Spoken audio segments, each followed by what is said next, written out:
No Sir, matter I'm you going to find you in contempt if you keep talking over me and being disrespectful. understood what Sir, I was please don't asking. interrupt me. That's why I had a question Sir, when you're done. stop. If you want to Before I get to that, I represent, had questions. sir, That's what I'm saying. stop. I had Stop before that interrupting me. party. So Sir, quit repeating yourself. if there's a hurt party, can you present the hurt party to me? I may have to find you in contempt. Is that what you're trying to get I'm me to? not arguing about the court. I'm trying to understand. Can you not understand what I'm saying? What Sir, you did you better not? go back to law school because I don't think you got the education you need to represent yourself. This courtroom video features a man who identifies as a sovereign citizen. And let's just say, things didn't go his way. From the moment the hearing begins, he refuses to follow basic court protocol and talks nonstop, digging himself into a deeper hole by the minute. He's in court for a DUI, but instead of addressing the charges properly, he tries to challenge the judge with questionable legal arguments, likely picked up from social media. It's hard to understand how people still believe these tactics work in a real courtroom. Many of these individuals bring up jurisdiction. This is case number 2023 TR3 00060, State of Kansas versus Isaiah S. Curvin. Now then, Jill Gillette, County Attorney, appears for the state, and the defendant, Isaiah Curvin, appears in person and pro se. This is the pretrial hearing.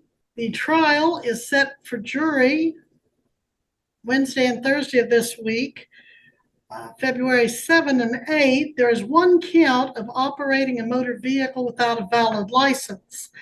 Now, that seems to the court to be you either had a license or you didn't. Of course, the burden would be on the state to show there was no license, but Mr. Curvin, are you challenging that? Are you saying you did have a valid license? No, I had a question before that about the jurisdiction. I was challenging jurisdiction because I had a question about that. Okay. 'Cause I wanted to know the cause and nature of what's bringing the suit against you. So I really didn't understand. All right. Well, the people of Kansas, as you probably know, get together ever so often and have elections to elect people to represent them in Topeka, the state capital, and those legislators pass laws that are for the good of all of us in theory, maybe in practice, and then we are to follow those laws. One of the laws at some point in time that those legislators made was that if we are going to operate a motor vehicle in Kansas, we have to have a valid driver's license. And if you do not have a valid driver's license when driving the automobile, it is to be treated as a Class B non-person misdemeanor. And they set the penalties of up to 6 months in the county jail and a $1,000 fine. So the authority comes from the people of the state of Kansas that pass the laws through their elected representatives. Just to delay the process. It's as if they think they're part of a drama series and want to keep the episodes going. Even when the judge tries to answer his questions clearly, he doesn't seem to listen. He's too busy reciting phrases that sound like they were pulled from an internet forum. What's puzzling is why he didn't just get a lawyer. Instead of getting professional help, often free in these cases, he's choosing to argue with the court using legal jargon he doesn't seem to understand. It's exhausting to watch. And to make matters worse, And they also pass laws, have judges, and I'm one of those judges that presides over these type of cases. They also pass the law that you can't have a jury trial for this type of offense. And so that's the authority, that's the nature of it. It's a traffic case, but it's also designated a criminal case, a B misdemeanor. So does that help you with your question, sir, or is there something else we need to address? Well, yes, I have another question. When you say it's been a criminal, would that it gives the court two ways? Sixth Amendment actually gives the court two ways to do it. They can do it through like either like common law or is it colorable maritime admiralty law? Which one am I want to be tried under? With jurisdiction? This is neither common law nor admiralty law. This is criminal law under the Constitution of the state of Kansas. as affected by case law and federal law, of course. So it's neither common nor I color don't think of that is aberration. correct. It's neither That it's is neither one. correct.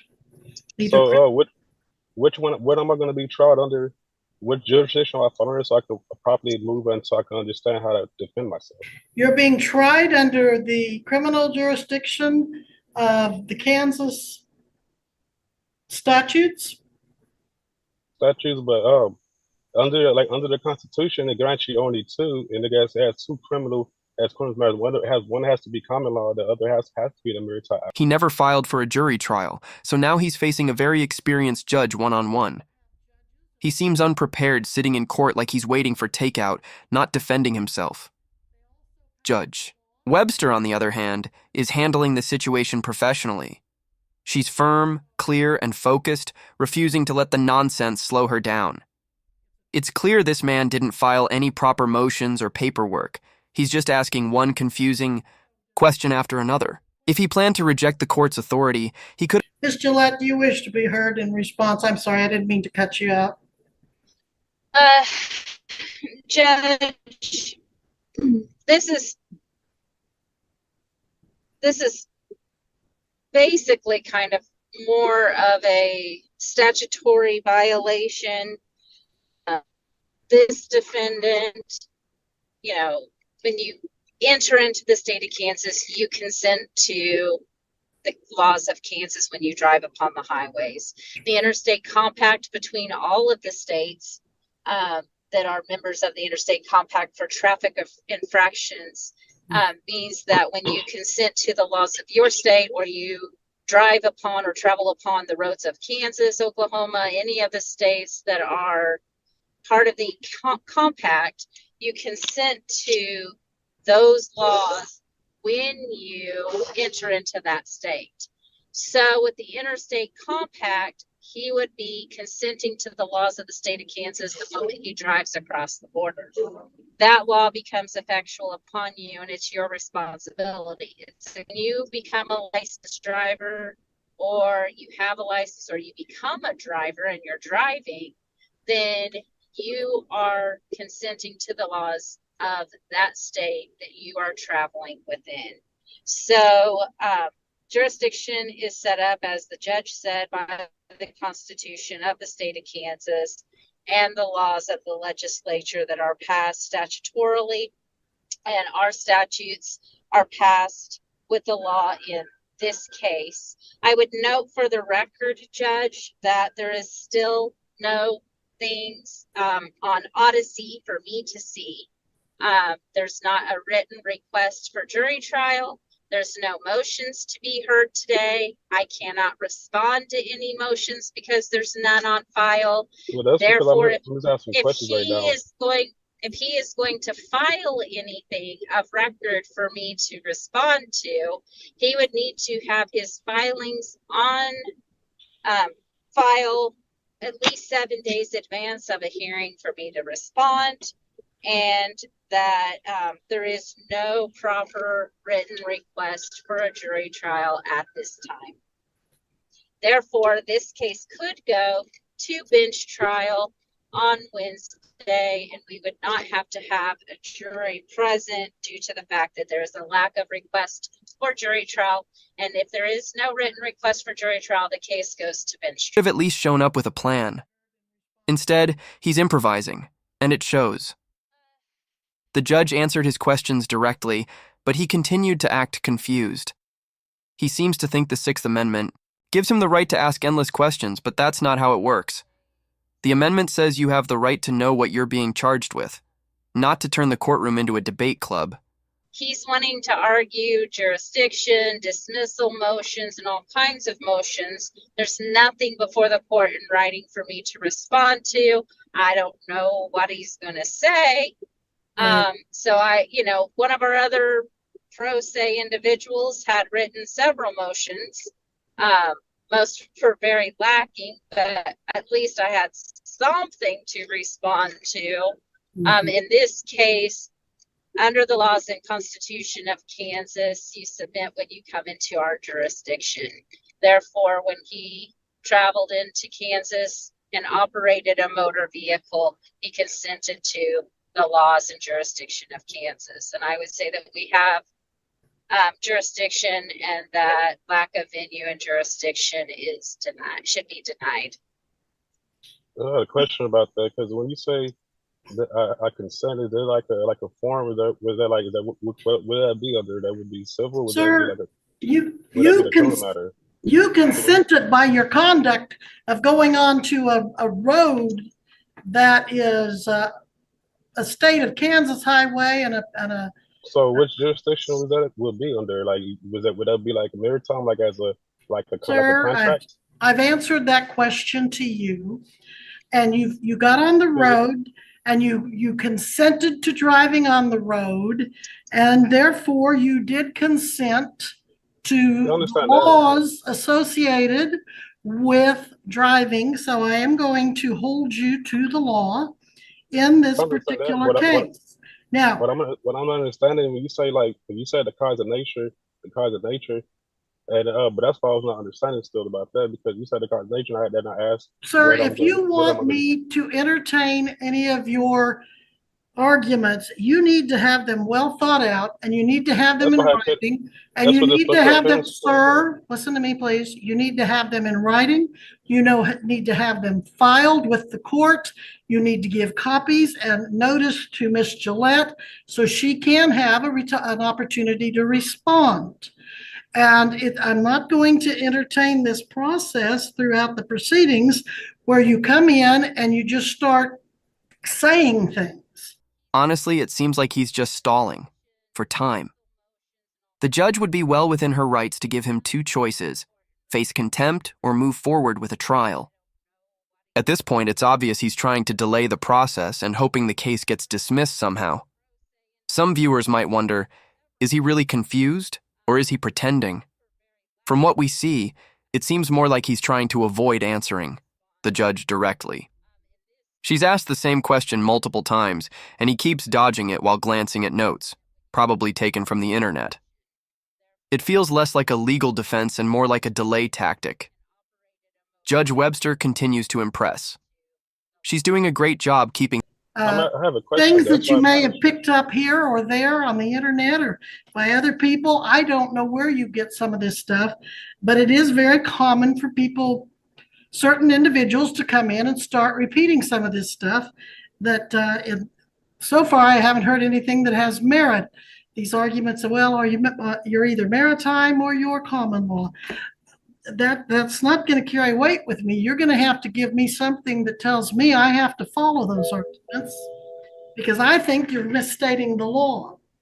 So by now, you should have had all your motions on file. We're yeah, ready to maybe you misunderstood what Sir, I was please don't asking. interrupt to me. I still had a question Sir, when you're done. stop and listen to me. If you want a jury trial, I will make sure you have a jury trial. If you want to Before I get to that, I represent, have sir, questions. That's what I'm saying. stop. Stop Before that. interrupting me. If you want a jury trial, I will make sure you have a jury trial. If you want an attorney, I'll make sure you have an attorney to help you. But if you're going to do this on your own, you need to know what you're doing, and you need to follow the law just as an attorney would be expected to. But you're not going to come in here and just start saying things, and I'll answer questions as long as they're legitimate questions. So at this point, I'll ask you once again, are you sure you don't want an attorney to help you, someone who is trained in the law? Because this, sir, is a court of law. And if you don't have the benefit of knowing the law, you're going to be disadvantaged. Well, before I move forward, I had questions before I move forward. That's why I was asking to understand it. I still understand this. Well, I can't aid you in the unauthorized practice of law. I cannot. No, I'm not asking. I'm not asking for legal advice. I'm asking for your legal intent. What am I going to? What do you intend to be trying me with jurisdiction? That's why I'm asking if it's under which one. And you said it's a criminal matter. If it's criminal, Sir, there's someone's been hurt. So if there's someone's been hurt, I have the right to cross-examine. I have answered your question legally, and you keep trying to give me limited illegal choices, and I'm not going to do that. Under the Sixth Amendment, I have the right to know. I have under the Sixth Amendment, I have the right to know what jury I'm going to be tried against, and you have the duty to tell me. I don't think you're going to be violating your oath to office if you did that. I've answered those questions, sir. Things on track, despite his efforts to derail the hearing. The man seems to be trying to buy time, maybe to stay in Texas longer or hope the case just disappears. It's a typical stall and delay approach. It looks like a warrant is coming next. The judge has shown patience, but this can't go on forever. If he doesn't get legal help soon, he's almost certainly headed toward the worst possible outcome. And, sure enough, the latest update confirms he didn't show up to his pretrial hearing. No surprise there. With no legal ability to drive and a growing list of missed court dates, an arrest warrant is likely next. If he skips another hearing, We need to move on. I've made it clear to you, it's a couple of hearings now that you're being tried in the District Court of Greenwood County, Kansas, Well, under the laws of the state of Kansas. And we're not going to keep running in that is circles on this. that is not. You know I'm this, saying and I know this, and I feel like you're just kind of. no. What I'm asking, so the court only the Constitution only grants the court under when it comes to criminal under two matters, and that's why I asked you: is it civil? Is it civil or is it criminal? What you said is criminal, so it's not civil, right? Sir, you can reserve your right for appeal, but I have ruled. Now, what's your next question or your next point of view? And I need to have you back here. Bring your camera back so I can see you. Your phone froze. I didn't hear what you said. Your phone froze. It froze. I don't know if my phone froze or your did. Oh, Yours did. my phone froze. You cut out for a second. Okay, so do you want an attorney? I'll ask you that again. Before I get to that, I still have to find out. I have the 6 minute right to know to if I ask, I have the right to know. I'm not asking for legal advice. I'm asking for your legal intent. Do you want a jury trial and do you want a lawyer? Those are the two things Before you I get to that, I have need. to understand what jurisdiction I'm under so I can rightfully, so I can know how to defend myself. Okay, Now. you don't like my ruling. You don't. So So are you telling me I have to get a lawyer to understand? For the record, you just have to get a lawyer to find out what I'm going to be tried against? Is that just some type of secret jurisdiction that I shouldn't know Okay. about? Okay, sir, here's the deal. You're either, I'm not going to play games with you. I'm not. I'm asking. I have the right to defend understand the myself. sovereign citizen position that you take. I'm not claiming. I didn't say anything about sovereign anything, ma'am. I'm Well, asking you're have the sure right to making defend their myself arguments. You're sure under my Sixth Amendment right to know. I have right to know which jurisdiction are you going to try me under, and you're telling me in order to ask me for a lawyer, and I'm like before I even go to trial, I like to know what jurisdiction I'm falling up under, and you're telling me I have to find in order to find out I have to get a lawyer. So you're telling me for the record, the defendant has to get a lawyer because there's only some way only lawyers understand what jurisdiction or what I'm going to be tried under. So that's the only way I can know. Instead of you asking me, but you have the duty to tell me under the Sixth Amendment. hearing, we'll probably see him back in court, this time in handcuffs. Let me know what you thought of this hearing. How do you think the judge handled it? In my view, she did a solid job with the tools she had. If you enjoyed this breakdown, feel free to like and subscribe. Thanks so much for watching, and take care.